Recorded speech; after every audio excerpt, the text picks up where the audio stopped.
Momentum masa reses pada masa politik selama 2 hari berkeliling, anggota DPR RI Haji Soleman El Hamzah dan anggota DPRP Papua Wauzun Nihaya bagai sekali mendayung 2 pulau lewat kepada masa pemilihnya di distrik Merauke, tepatnya di Kelurahan Kamundu, Seringgujaya, Binaloka, dan distrik Tanah Miring di SP7 Tanah Miring, serta di Kampung Bersahati, Erom, Kabupaten Merauke baru-baru ini.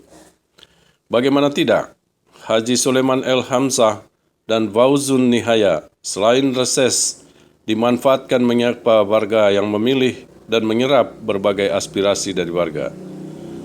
Kedua tokoh ini juga berhasil merebut simpati warga pemilihnya, memenangkan pasangan yang mereka usung, pasangan nomor urut 1 Hendrik Mahuse dan Edi Santosa Hermes.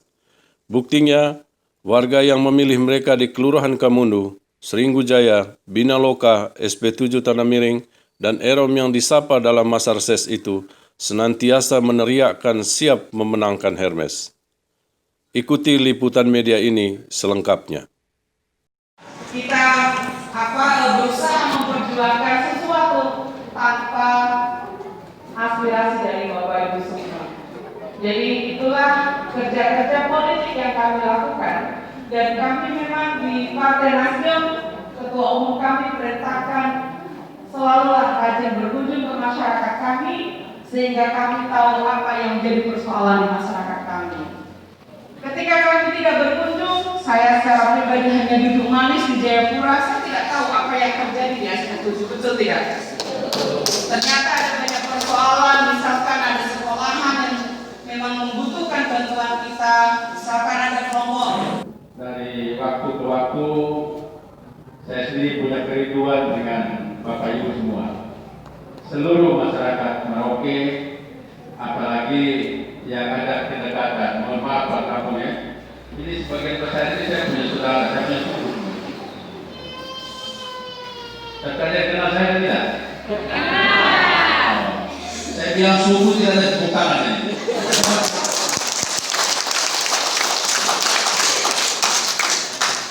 Tidak berarti yang kumpul itu hanya suku saja. Semua warga di bawah kampung Hidup Baru ini saya kunjungi karena waktu yang diberikan oleh negara kepada saya mewakili Bapak Ibu sekalian di Senayan. Setiap masa reses harus turun ketemu dengan konstituen. Daerah pemilihan Papua ini 29 kabupaten, 28 kabupaten, 1 kota, dan karena itu saya berbagi waktu untuk kunjungi juga tempat lain. Tapi sekali lagi saya rindu untuk bertemu dengan Bapak Ibu hari ini. Alat aspirasi ini juga prosesnya jelas, Pak Kampung sudah jelas ini. Alat ini prosesnya pertama kita bikin kelompok. Proses ini kalau tidak dilalui, walaupun saudara sebagai ketua Bapoktan, tapi kalau tidak pernah mengajukan temuan berada selesai. Ya tidak? Proses administrasi berjalan. Barang ini bukan barang pribadi saya, tapi saya diberi kewenangan untuk atur. Itu diatur dalam aturan, jadi tidak bisa saya juga main-main. Saya juga tidak bisa semaunya saja. Oh, dia tertuju saya punya keluarga semua, jadi semua drop sana. Tidak bisa. Yang kemana-mana. Mimpi untuk anak-anak kita bisa sekolah tinggi-tinggi, tapi masih banyak sekali kesulitan. Mimpi kita punya sawah-sawah yang ada, kebun yang ada bisa menghasilkan banyak, tapi itu juga masih tetap mimpi. Nah, ini perlu kita merubah sikap supaya kita bisa memulai dengan hidup baru seperti kita di kampung Hidup Baru. Bapak Ibu, kita hidup ini ada besar. Satu dengan yang lain baru terikat. Terikat karena kita ada pemerintahan desa, pemerintahan kampung, ada pemerintahan di kecamatan, dan ada pemerintahan kabupaten. Apa yang kepala kampung bicara, ikut. Karena tidak mungkin kepala kampung menjerumuskan Bapak Ibu semua untuk masuk jurang. Begitu juga camat dan juga bupati. DPP Partai Nasdem dan juga pengurus DPW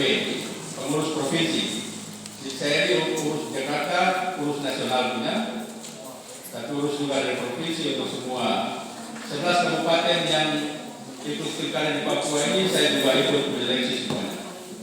Dan khusus Merauke juga begitu. Saya bertanggung jawab untuk seluruh Papua. Bapak Ibu, maka soal tadi memang calon yang kami usung itu terseleksi dari calon-calon yang mengajukan diri melalui Nasdem. Karena itu termasuk juga yang kami tidak dukung tapi juga maju juga begitu. Yang kami dukung dari seleksi tadi tentu kami jaring dengan benar, dan tentu kita harapkan, kita doakan semoga apa yang kami lakukan ini bisa berhasil untuk bisa melayani kita semua di Merauke.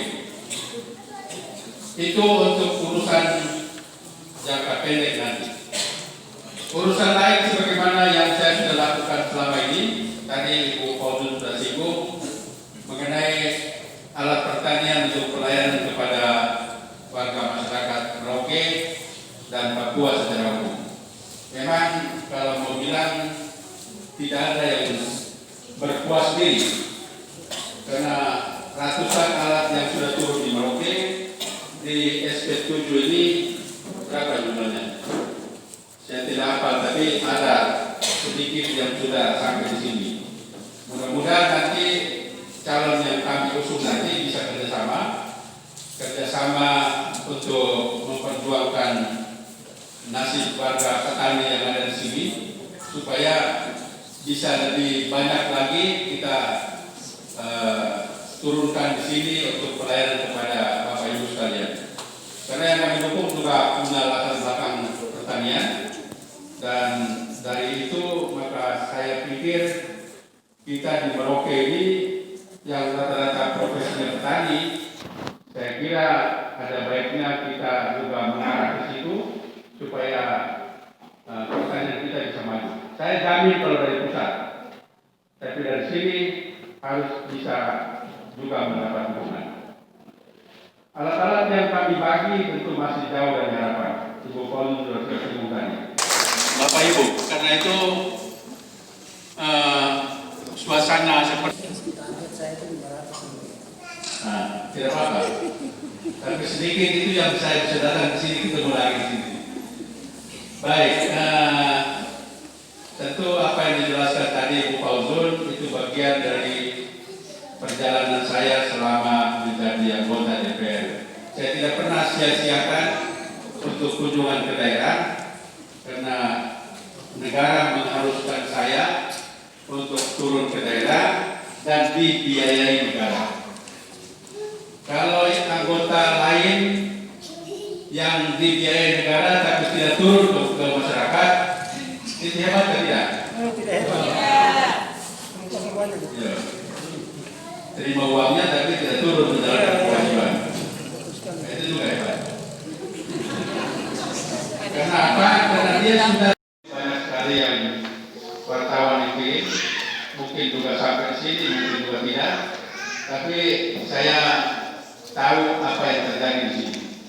Pupuk masalah selesai, soal keterlambatan ini soal waktu, dan itu juga terakhir kemarin kami ketemu dengan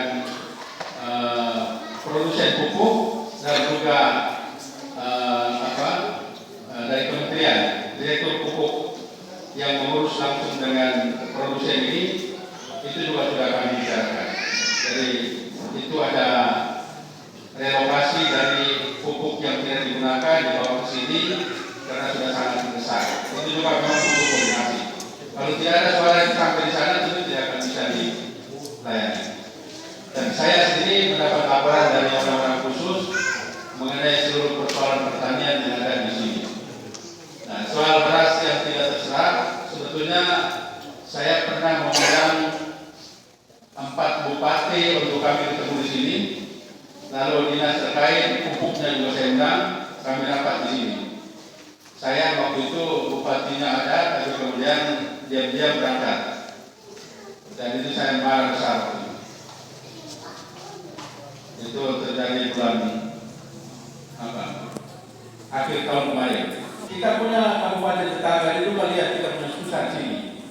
Mereka jauh-jauh datang karena saya undang dan hargai, datang untuk bagaimana memecahkan masalah beras yang menumpuk yang tidak bisa tersalurkan. Gudang Bulog penuh, dan kalau mau serap lagi kemana? Lalu pemasaran kita atur sebagian ke Timika, begitu, sebagian ke Yaukimo, tapi untuk keluar jauh dari ini tidak bisa.